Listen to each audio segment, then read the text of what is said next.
Waghodia road પર વિશાળકાય પડ્યો ભૂવો.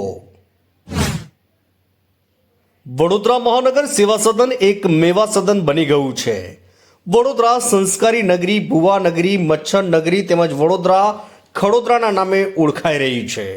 હાલમાં વડોદરા શહેરના વાઘોડિયા રોડ પર 10 ફૂટ પહોળો અને 10 ફૂટ ઊંડો ભૂવો પડ્યો છે. ત્યારે સામાજિક કાર્યકર અતુલ ગામેચીએ ભૂવાની કિનારી પર બેસી વિરોધ વ્યક્ત કર્યો હતો.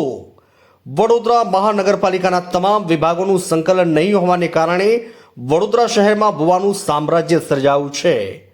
વાઘોડિયા રોડ પર અચાનક રોડ બેસી જતા ભૂવાનું સ્વરૂપ ધારણ કર્યું હતું. આ ભૂવામાં 2 4 વ્હીલ ગાડી આવી જાય તેટલો મોટો ભૂવો પડ્યો હતો. ત્યારે વડોદરા મહાનગરપાલિકાએ બેરિકેડ લગાવી અકસ્માત રોક્યાનો સંતોષ માણ્યો. એક બાજુ વડોદરા મહાનગરપાલિકા દ્વારા કોન્ટ્રાક્ટરોને નાના દંડ કરીને સંતોષ માણી રહ્યા છે. બીજી બાજુ કરોડોના કામ આપી રહ્યા છે. ત્યારે વડોદરા શહેરના સામાજિક કાર્યકરે જણાવ્યું કે આવા કોન્ટ્રાક્ટરો સામે વધુમાં વધુ દંડ વસૂલવો તેમજ આગળ કોઈ પણ કામ આપવા નહીં અને બ્લેકલિસ્ટ કરવા સાથે વડોદરા શહેરમાં નવીન કામ થતા હોય ત્યારે નગરસેવકો પોતાનો ફોટો મૂકતા હોય છે.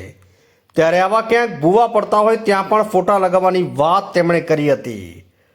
વડોદરા મહાનગરપાલિકાના મ્યુનિસિપલ કમિશનર તેમજ મેયર વડોદરા શહેરના નાગરિકો વેરો ભરે છે તેને વળતર આપવું કે નહીં કળતર આપવું તેવી વાત સામાજિક કાર્યકર અતુલ ગામેચીએ જણાવી હતી.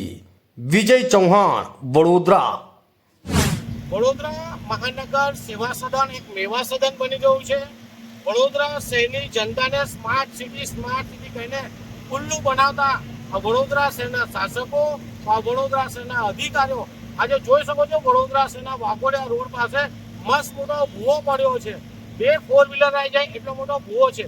વડોદરા શહેર સંસ્કારી નગરી ને ભુવા નગરી, વડોદરા ખડોદરા, વડોદરા શહેર મચ્છર નગરી નામ આપનાર આ સત્તાધીશોને અધિકારીઓને વિનંતી છે કે ભ્રષ્ટાચાર કરવાનું બંધ કરવામાં આવે. જે રીતના ભૂવો પડ્યો છે, 4 વ્હીલર બબે આવી જાય એટલો મોટો ભૂવો છે. સાથે કોઈ પણ નગર સેવક, ધારાસભ્ય કંઈક નવીન કામ કરતા હોય ત્યારે ફોટા મૂકતા હોય છે. ત્યારે જે ભૂવો પડ્યો છે ત્યાંના નગરસેવકો, એના ધારાસભ્ય ફોટો મૂકે અને જણાવે વડોદરા શહેરને કે આ ભૂવો અમે પાડ્યો છે. વડોદરા શહેરમાં ક્યાંક ને આવા જે ભ્રષ્ટાચારના કામો થાય છે એની અંદર સત્તાધીશો, અધિકારીઓ, કોન્ટ્રાક્ટર તમામની ટકાવારી સાથે જો આવા ભૂવા ના પડે તેમના ઘરમાં એમના છોકરાનું ભણતર કેવી રીતે થાય, પેટનું પૂરું કેવી રીતે થાય, ભણાવવા કેવી રીતે જાય, બીજે વિદેશ કેવી રીતે મોકલે. એટલે ભૂવા પાડવા પણ જરૂરી બની ગયા છે તેવું અમને દેખાઈ રહ્યું છે. વડોદરા શહેરના કમિશનર સાહેબ દંડનીય કાર્યવાહી શરૂ કરી છે. ત્યારે ભૂવામાં જે દંડ છે વધુમાં વધુ દંડ કરે, જે પણ જવાબદારો કાર્યવાહી કરે તેવી અમારી માંગ છે.